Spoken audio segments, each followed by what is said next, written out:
What's up, everybody? Welcome to Gump Nation. It's your boy Kangaroo Black, and here at Gump Nation, there's always something to talk about when it comes to my Alabama Crimson Tide. I've been on a little mini vacation for the last 2 or 3 days, but now I am back, and I know you're wondering what the hell done happened to my room, my space, my humble abode, my man cave. Don't worry about it. Just know I lost a bet, and I'm going to just leave it at that. But we're going to see how long this going to last. But anyway, I just come on to talk about Nick Saban and his words on what contributed to him retiring. Do I believe it? No, I don't. Well, I don't believe all of it. I'm going to just say that. So I'm going to go ahead and get into the video and get into the article that I'm reading. Nick Saban explains how NIL player attitudes contribute to his retirement. All right, let me go ahead and say player attitudes. Do I believe that contributed to his retirement? Now, he spoke on the way the players acted after losing the Rose Bowl to eventual national champions Michigan Wolverines. I don't think that one incident or whatever happened after that game contributed to his retirement. I think it probably been players' attitude throughout the season. Not all, but some players' attitude throughout the season, probably even going back to last season or the last couple of seasons maybe. But I don't think just the way the players acted, after the Rose Bowl contributed to his retirement. I think it was a multiple of things concerning the players and their attitudes. That's just me, because that with the NIL and with the transfer portal, attitudes can change. This ain't the 90s, the early 2000s or early 2000 teens. It ain't that no more, where you playing because you want to be there. You at that program because you want to be there, because that is your best way to get to the NFL in playing for a type of program like Alabama. So that's not the case no more. So hey, yes, players' attitudes are going to change. But let's go ahead and get into this article. Nick Saban's reasons for retiring as Alabama head coach included disappointment with how players acted in the wake of the Crimson Tide Rose Bowl loss. Saban felt his message was no longer getting through. And I can understand that, because times have changed. Players' attitude has changed. These players getting paid, or they can transfer whenever they want to. They really don't have to listen to or respect authority. That's just my opinion on that. Okay, so if they ain't happy there, if you ain't paying them enough, then they gonna leave. Plain and simple. You got players now transferring after their freshman year. As a freshman, it don't matter if they playing or not, because you look at Caleb Downs, freshman year, transferring, was a starter.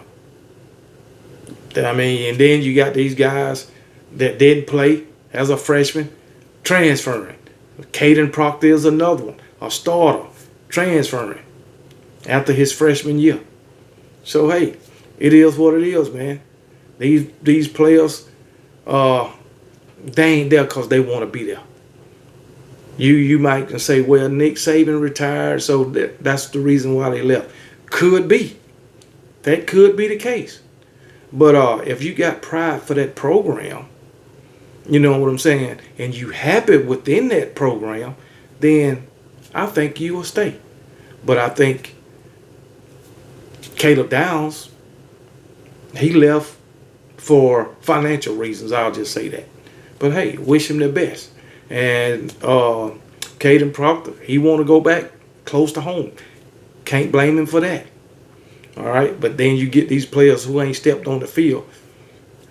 They want to go somewhere where they can play or have a good chance of playing. Because at Alabama, it's the best of the best there. Ain't no more I'm better than everybody else. I mean, that's what a lot of Power 5 programs. But anyway, these are Nick Saban's words.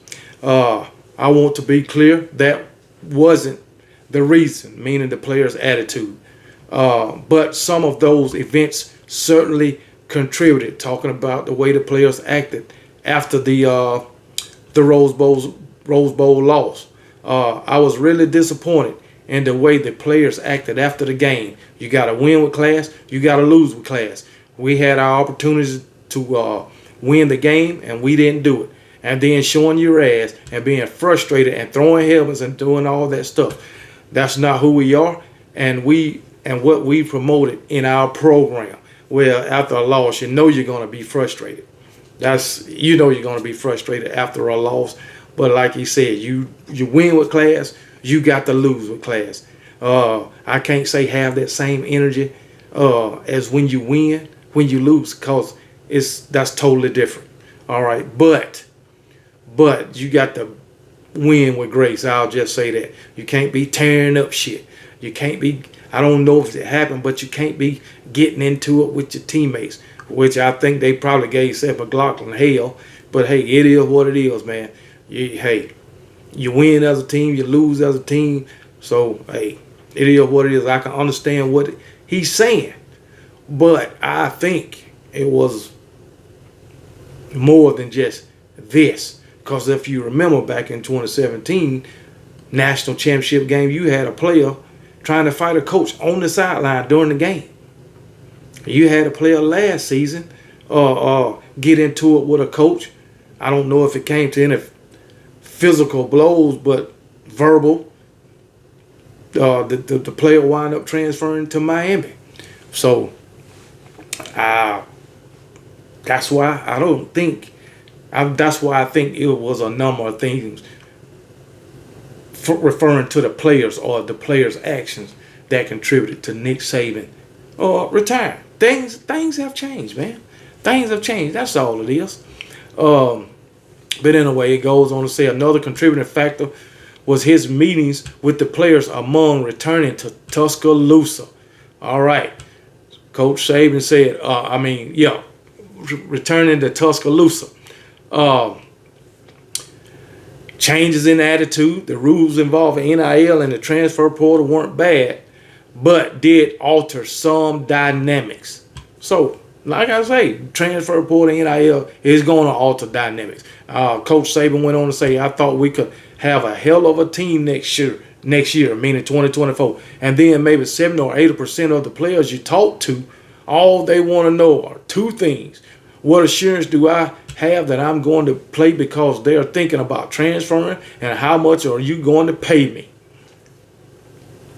I already went over that. What incentive do I have?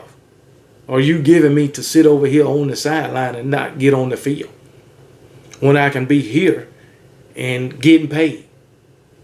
You know what I'm saying? Or if you just paying me $200,000, this program say they're going to pay me $400,000, why wouldn't I leave? Why wouldn't I ask you to pay me more?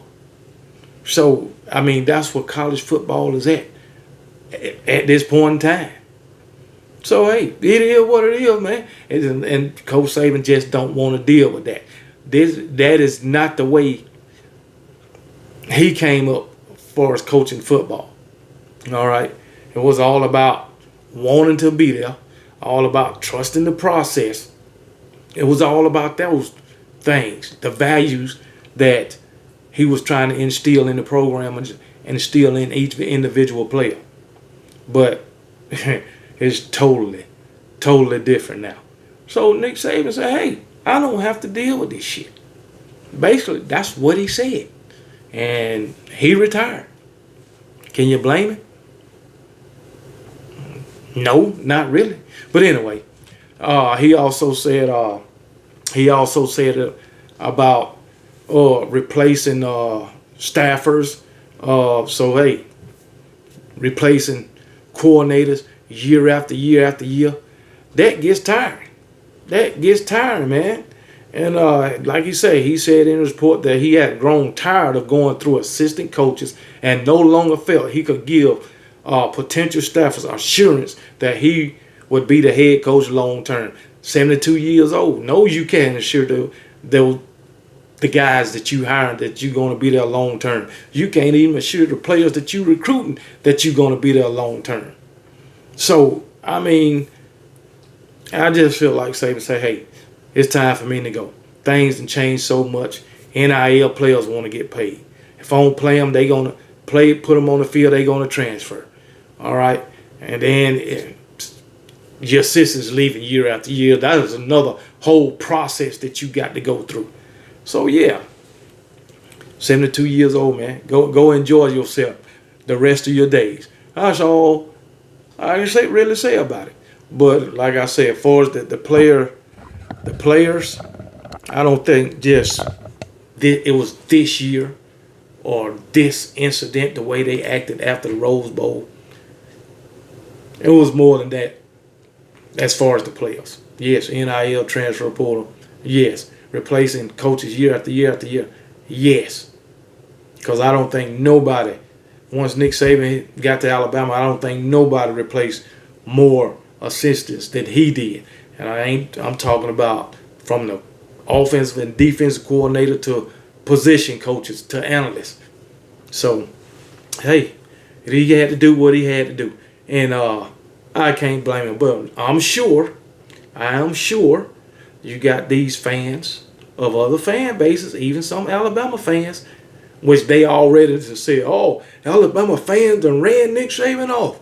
Now Nick Saban came out and said this is going to be another narrative. Something to fit their narrative. I already know it. So, hey, it is what it is. But I'm just giving y'all my opinion. And I ain't bagging off it. But anyway, it's good to be back. But it ain't good that I don't have no Alabama Crimson Tide in my space. My man cave, my humble abode, my AO. This is just not natural. But that's all right. That's all right. I lost a bet. That's okay. But this ain't going to last too much longer. But anyway, I'll talk to y'all later. And roll damn tide.